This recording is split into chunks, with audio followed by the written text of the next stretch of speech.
últimos anos por meio da organização política de grupos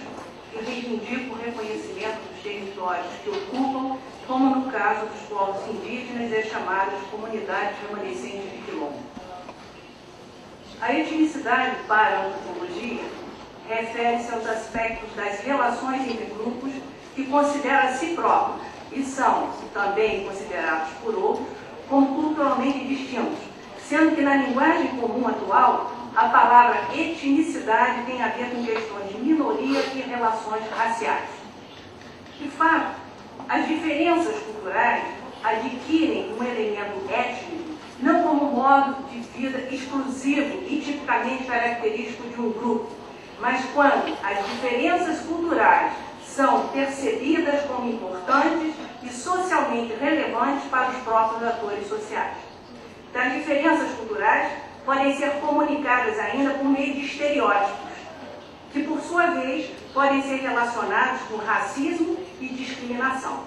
Usado analiticamente na antropologia, o conceito de estereótipo refere-se à criação e aplicação de noções padronizadas de distintividade cultural de um grupo e também diferenças de poder. Assim, gostaria de refletir sobre o uso de estereótipos como critério de classificação social e justificativa para a obtenção de privilégios e diferenças de acesso a recursos, inclusive ambientais, a partir da nossa experiência de pesquisa etnográfica na região onde funciona o campus avançado da Universidade Federal Fluminense, no município de Oriximiná, estado do Pará. Em Oriximiná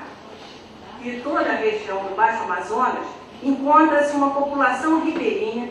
que no presente etnográfico estabelece entre seus habitantes uma relação associativa para a ação política comum, com base na procedência histórica dos quilombos, visando a aplicação do artigo 68 do Ato das Disposições Transitórias da Constituição Federal de 1988, segundo a qual aos remanescentes das comunidades de quilombo que estejam ocupando suas terras é garantida a propriedade definitiva. A identidade remanescente de quilombo, de referência jurídica, emerge como resposta atual diante de situações de conflito e confronto com grupos sociais, econômicos e agências governamentais que passam a implementar novas formas de controle político e administrativo sobre o território que ocupam e com os quais estão em franca oposição. É nesse contexto, então, de mudança, originada pela intervenção de forças externas e da configuração de um novo campo de relações de poder e resistência, que a origem comum presumida dos quilombos adquire significação atualizada para populações negras ribeirinhas dos rios Trombetas,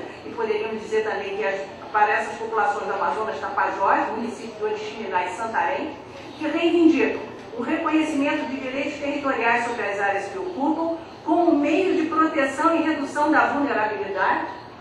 contra pressões econômicas e políticas e forma de garantir a reprodução de práticas sociais e culturais, tal como igualmente estabelecido pelos artigos 215 e 216 da Constituição Federal, o que pôde ser apreendido a partir da experiência de trabalho de campo etnográfico. Assim, o significado situacional de quilombo adquire valor estratégico quando relacionado às formas de cidadania diferenciada que propõem compensar prejuízos históricos considerados moralmente arbitrários como as desigualdades raciais.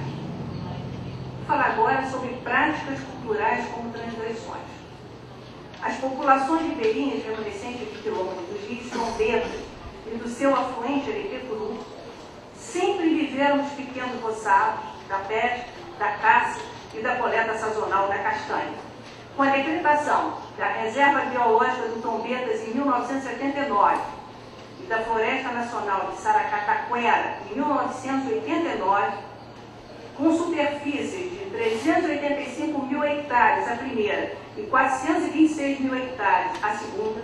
foram subtraídos das comunidades remanescentes de quilombos, principalmente aquelas do Rio Trombetas, conhecida na acepção local como Rio Grande, a grande parcela de seu território.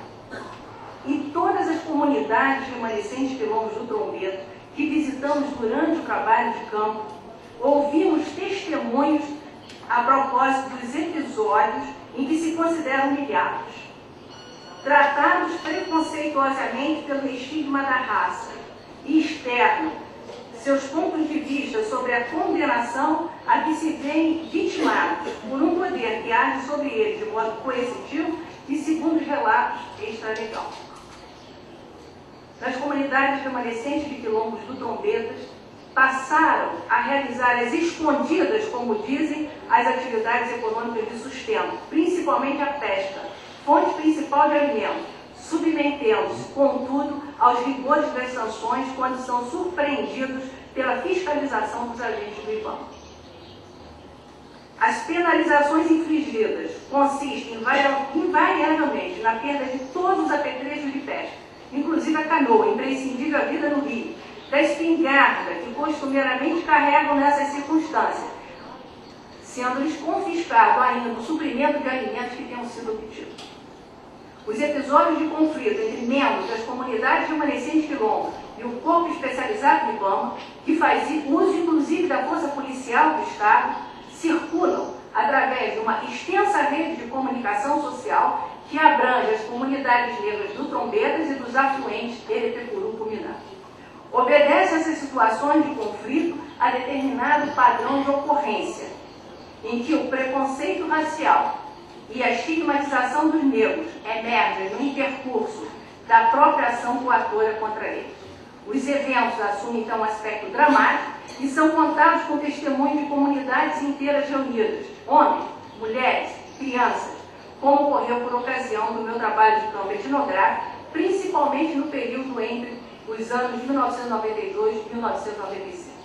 Nos relatos sobre incidentes, os informantes costumam reproduzir em frases curtas as palavras que lhes são dirigidas pelos agentes coatores, sendo recorrente o uso de epítetos contra eles: preto, bando de preto besta, macacos, entre outros estereótipos que expressam sentimentos de discriminação e marcam a violência moral dos estigmas que lhes são imputados. As ações de vigilância e controle sobre as comunidades negras do Trombetas encontram-se, assim, investidas pela prática secular do racismo. A definição de novas formas de gestão pública sobre o território que ocupam, em sua concepção, parecem desconhecer por completo a realidade social dos grupos remanescentes de quilombos que aí estão estabelecidos há mais de um século. O uso desigual do poder, que possibilita o controle administrativo sobre as comunidades negras do Alto Trombetas, encontra-se também diretamente relacionado à implementação de uma nova forma de exploração da floresta da região, através de investimento de capital realizados por empresas nacionais e internacionais, para desenvolver um empreendimento mineral de grande proporção para a exploração da bauxita, que é a mineração Rio do Norte. Além da proibição de exercer as atividades extrativistas na área da reserva biológica, foram cerceados em suas práticas culturais de pescar, caçar e fazer pequenos roçados na área da Floresta Nacional. A partir de 2 postos de observação construídos pelo IBAMA em locais estratégicos do Rio, suas embarcações passaram a ser vistoriadas e eles próprios impedidos de pescar nos lagos e igarapés próximos às comunidades. As populações remanescentes de quilombos do Trombeta se ressentem desse tipo de controle a que estão sujeitas pelo IBAMA, sendo mapeado todo o movimento deles no Rio. Eles dizem que não podem visitar um parente, que seja nas comunidades localizadas do lado direito do Rio, sem ser obrigados a atravessar para a margem oposta, apresentando-se nos postos de fiscalização do IBAMA. Do contrário, os agentes podem ir ao encalço do barco em lancha voadeira, com a suspeita de que passaram escondidos pelos igarapés e furos entre os lagos e o rio. As medidas disciplinares para o controle da população encontram na legislação ambiental sua justificativa legal. Os negros do Trombeta, nesse contexto, são vistos pelas autoridades administrativas e pelo corpo técnico dos organismos governamentais como indivíduos que precisam ser disciplinados, visando a alteração dos seus hábitos, sendo suas práticas culturais identificadas como transgressões.